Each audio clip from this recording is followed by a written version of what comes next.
नमस्कार साथियों, आप सभी का स्वागत करता हूं आपके YouTube चैनल क्रेडेंस ट्यूटोरियल्स पे। दोस्तों, आज हम देखेंगे भारतीय संविधान एवं राज्य व्यवस्था के क्वेश्चन को। इंडियन कॉन्स्टिट्यूशनल एंड पॉलिटी से रिलेटेड क्वेश्चन है। टॉप 20 क्वेश्चन को कवर किया गया है और ये डेवलपमेंट जो हुआ है संविधान के निर्माण में, कौन कौन से रूल्स एंड रेगुलेशन बनाए गए थे, कौन सा अधिनियम था, पिट्स इंडिया एक्ट, इस टाइप के क्वेश्चन को कवर किया गया है। कौन स्थायी सदस्य थे, कौन इसके अस्थायी सदस्य थे, इसका अंतरिम सरकार का गठन कब हुआ, इस टाइप के क्वेश्चन जो भी बनेंगे उन सबको कवर किया गया है। चलिए स्टार्ट करते हैं पहले क्वेश्चन से। पहला क्वेश्चन है, निम्नलिखित में से किस अधिनियम के अंतर्गत भारतीय विधान परिषद को बजट पर बहस करने की शक्ति प्राप्त हुई? जो बजट है, बजट बनाने की शक्ति प्राप्त हुई है किस अधिनियम के तहत? भारतीय परिषद अधिनियम 1861, भारतीय परिषद अधिनियम 1892, ये सब Indian council act, Indian council act 1861, Indian council act 1892, Indian council act 1909 और भारत शासन अधिनियम 1919, गवर्नमेंट ऑफ इंडिया अधिनियम 1919। ठीक है, तो विधान परिषद को बजट पर बहस करने की शक्ति प्राप्त हुई थी किस अधिनियम के द्वारा? भारतीय परिषद अधिनियम 1892 के द्वारा। तो यहाँ पे बी ऑप्शन सही है। तो भारतीय परिषद अधिनियम 1892 में बजट पर बहस करने की शक्ति प्रदान करता है विधान परिषद को।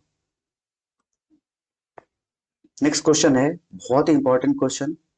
संविधान सभा में सदस्यों का चुनाव कैसे हुआ था? जो उस समय संविधान सभा बनाई गई थी, उस समय सदस्यों का चुनाव कैसे हुआ था? सीधे जनता द्वारा, भारतीय राष्ट्रीय कांग्रेस के नामांकन द्वारा, भारतीय राज्यों के शासकों से नामांकन द्वारा, प्रांतीय विधान सभाओं द्वारा। तो संविधान सभा में सदस्यों का चुनाव जो हुआ था वो प्रांतीय विधान सभाओं द्वारा हुआ था।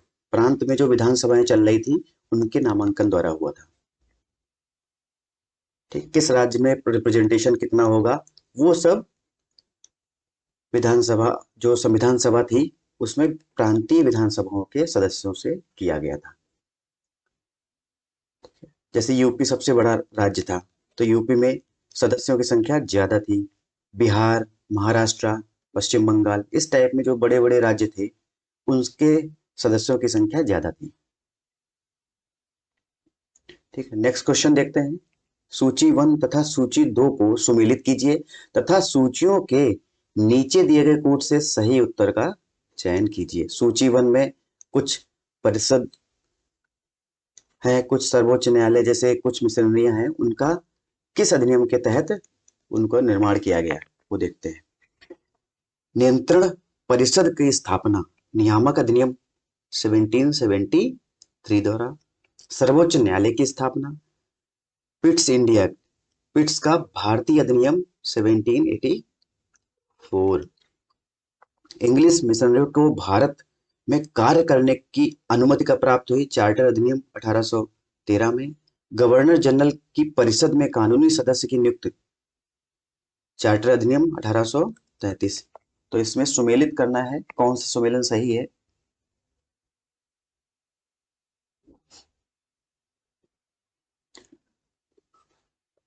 तो नियंत्रण परिषद की स्थापना की गई थी वो पिट्स इंडिया एक्ट द्वारा की गई थी।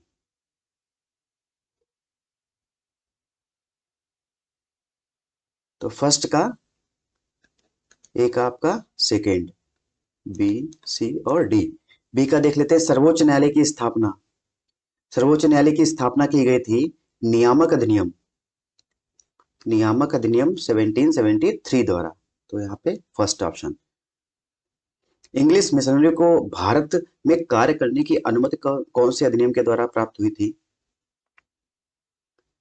इनको चार्टर अधिनियम 1813 के द्वारा प्राप्त हुई थी, केवल चाय के लिए। तो यहाँ पे थर्ड ऑप्शन। तो चार्टर अधिनियम, चार्टर एक्ट 1813, और जो चार्टर एक्ट थे हर 20 साल में आते थे। 20 साल बाद जैसे 1813, फिर आया 1833, फिर 1853 में आया। तो इस टाइप में चार्टर एक्ट आए थे हर 20 साल पे।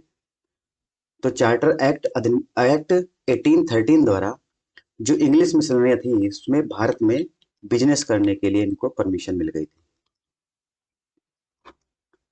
लास्ट है गवर्नर जनरल की परिषद में कानूनी सदस्यों की नियुक्ति चार्टर अधिनियम 1833 के द्वारा हुई थी। तो यहाँ पे बी ऑप्शन सही है, 2134। नेक्स्ट क्वेश्चन देखते हैं। निम्नलिखित में से किस अधिनियम में कलकत्ता में सर्वोच्च न्यायालय की स्थापना का प्राविधान किया गया था? रेगुलेटिंग एक्ट 1773, पिट्स का भारत अधिनियम 1784, चार्टर एक्ट 1813, चार्टर एक्ट 1833। तो कलकत्ता में सर्वोच्च न्यायालय की स्थापना जो की गई थी वो रेगुलेटिंग एक्ट 1773 द्वारा। जो रेगुलेटिंग एक्ट था 1773 का, उसके द्वारा सर्वोच्च न्यायालय की स्थापना की गई थी। Next question. केंद्र में द्वैध शासन किस अधिनियम के अंतर्गत स्थापित किया गया? भारत सरकार अधिनियम 1909, भारत सरकार अधिनियम 1919, भारत सरकार अधिनियम 1935, भारत सरकार अधिनियम 1947। तो जो डुअल गवर्नमेंट का प्रावधान किस अधिनियम के द्वारा आया था? वो भी केंद्र में, सेंट्रल में।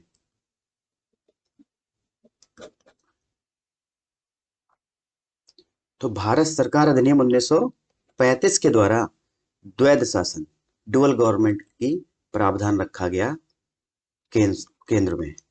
ठीक है, तो यहाँ पे भारत सरकार अधिनियम 1935 में द्वैध शासन लागू हुआ था। नेक्स्ट क्वेश्चन देखते हैं। कैबिनेट मिशन योजना के अंतर्गत संविधान निर्मात्री परिषद में प्रत्येक प्रांत को आवंटित सदस्य संख्या निर्धारित करने के लिए एक प्रतिनिधि कितनी जनसंख्या के अनुपात में था? जो यहाँ पे कैबिनेट मिशन योजना आई थी, जो कैबिनेट संविधान सभा थी, कैबिनेट जो सभा थी संविधान सभा, उसमें सदस्यों की संख्या कैसे चुनाव होता था?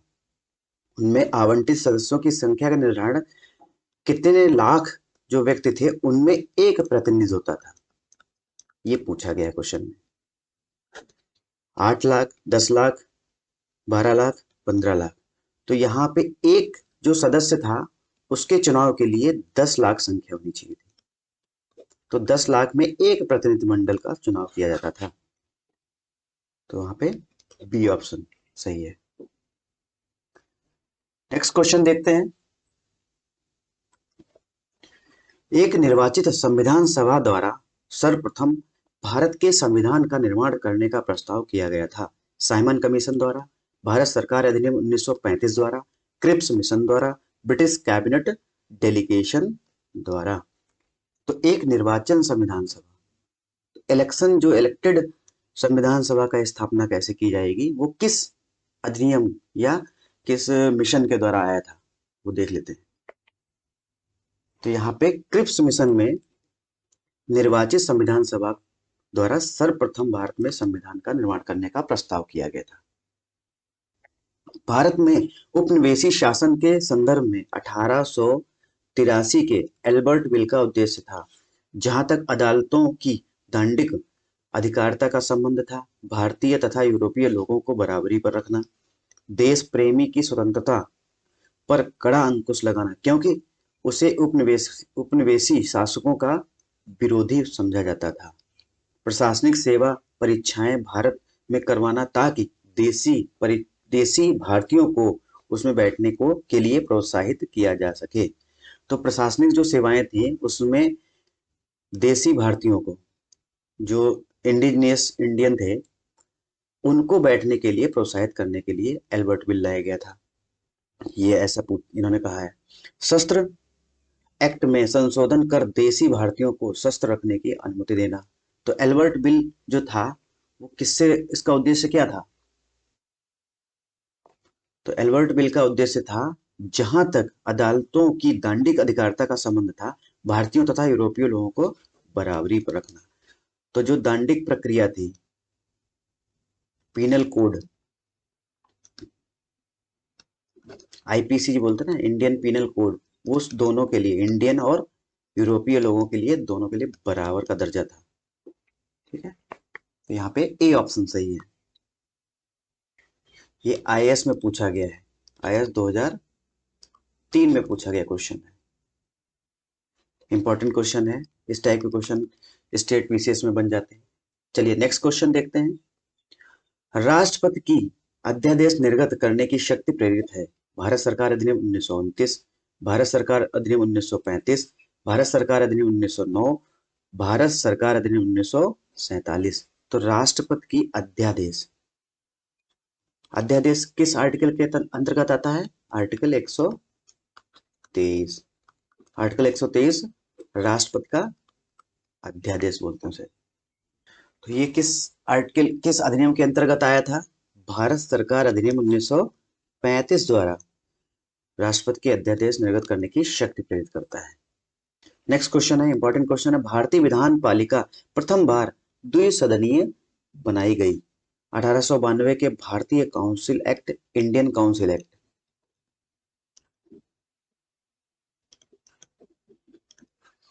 1909 के भारतीय काउंसिल एक्ट द्वारा, 1919 के भारत सरकार अधिनियम द्वारा, 1935 के भारत सरकार अधिनियम द्वारा। तो भारतीय विधान पालिका प्रथम बार द्विसदनीय, बाई कैमरल बोलते थे, बाई कैमरल। तो ये कब बनाई गई है द्विसदनीय बाई कैमरल विधान पालिका? कब बनाई गई प्रथम बार? तो 1919 के भारत सरकार अधिनियम द्वारा। और केंद्र में कब बनाई गई है? केंद्र में 1935 के भारत सरकार अधिनियम द्वारा। ठीक है, इंपॉर्टेंट क्वेश्चन है, दोनों में डिफरेंस है। ये विधान पालिका में, तो राज्यों में प्रथम बार द्विसदनीय बाई कैमरल कब लागू हुआ? 1919 के भारत सरकार अधिनियम द्वारा। और वही केंद्र में 1935 के भारत सरकार अधिनियम द्वारा लाया गया था। नेक्स्ट क्वेश्चन, 1919 के भारत शासन अधिनियम की निम्नलिखित में से कौन सी प्रमुख विशेषताएं हैं? प्रांतों की कारिणी, सरकार में द्वैध शासन की व्यवस्था, मुसलमानों के लिए पृथक सांप्रदायिक निर्वाचक मंडलों की व्यवस्था, केंद्र तथा प्रांतों को विधायिनी शक्ति का हस्तांतरण। तो निम्नलिखित कूटों के आधार पर सही उत्तर का चुनाव कीजिए। तो यहाँ पे प्रांतों की कार्यकारिणी, सरकार में द्वैध शासन की व्यवस्था की गई थी। तो ये भी सही है, अभी हमने देखा क्वेश्चन में। बाई कैमरल कब लागू हुआ? प्रथम बार 1929 के, वहां कहाँ पे? प्रांतों में। और केंद्र में 1935 में हुआ। मुसलमानों के लिए पृथक सांप्रदायिक निर्वाचक मंडल की व्यवस्था की गई, ये गलत है।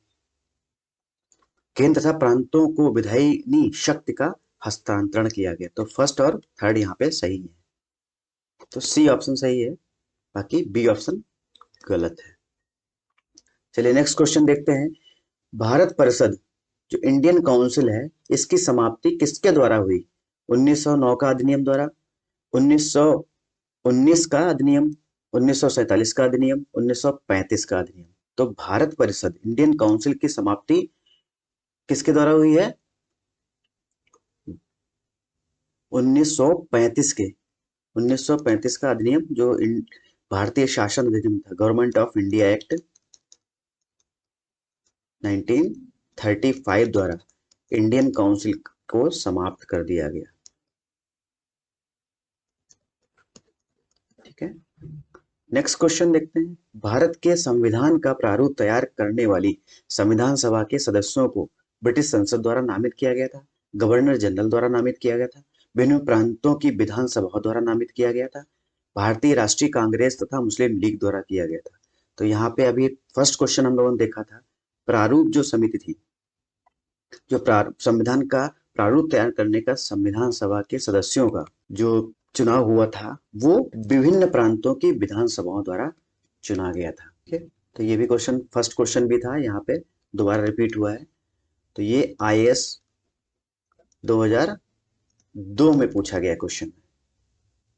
चलिए नेक्स्ट क्वेश्चन देखते हैं। बहुत इंपॉर्टेंट क्वेश्चन है। किस अधिनियम ने भारतवासियों को अपने देश के प्रशासन में, अपने देश का जो एडमिनिस्ट्रेटिव सिस्टम था उसमें कुछ हिस्सा लेना संभव बनाया?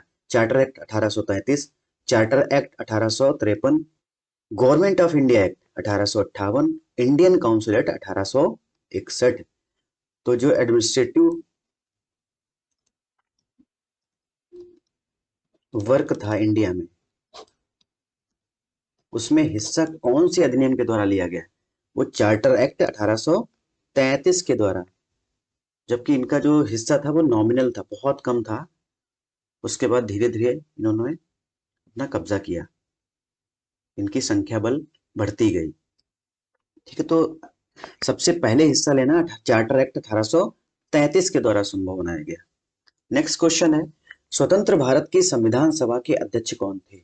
भीमराव अंबेडकर, राजेंद्र प्रसाद, श्री राजगोपालाचारी, के एम मुंशी। तो स्वतंत्र भारत की संविधान सभा के अध्यक्ष कौन थे? डॉक्टर राजेंद्र प्रसाद। ठीक है, स्वतंत्र भारत के। नेक्स्ट क्वेश्चन देखते हैं। 1946 में निर्मित अंतरिम सरकार, जो एंटरिम गवर्नमेंट थी, गवर्नमेंट, उसमें कार्यपालक परिषद के उपसभापति थे Jawaharlal Nehru, doctor S Radhakrishnan, Shri Rajagopalachari, doctor Rajendra Prasad. तो 1946 में जो एंटरिम गवर्नमेंट थी उसके उपसभापति थे वो जवाहरलाल नेहरू थे।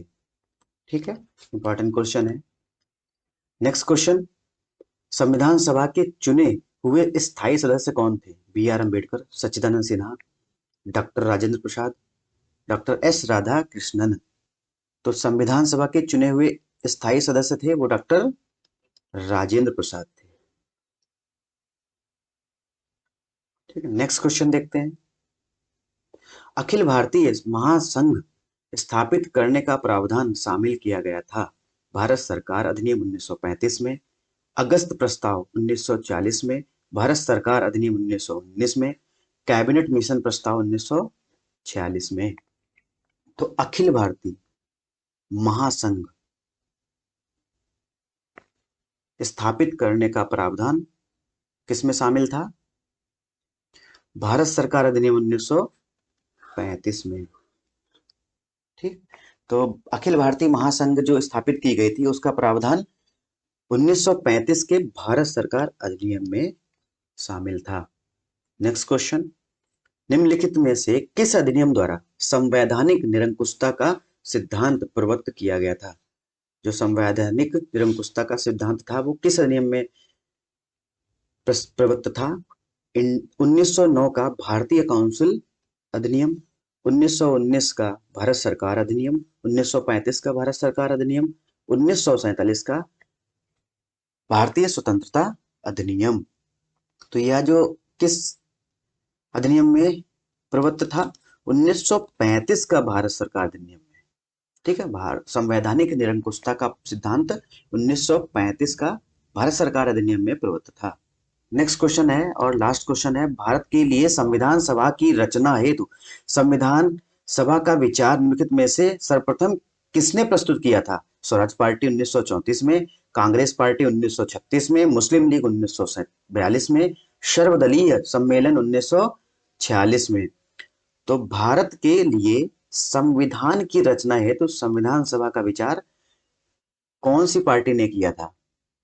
तो यहाँ पे स्वराज पार्टी ने 1934 में। बहुत ही important question, very very important question है। तो संविधान सभा की रचना के लिए संविधान सभा का विचार, जो संविधान सभा बनाई जाएगी उसका विचार स्वराज पार्टी में 1934 में हुआ था।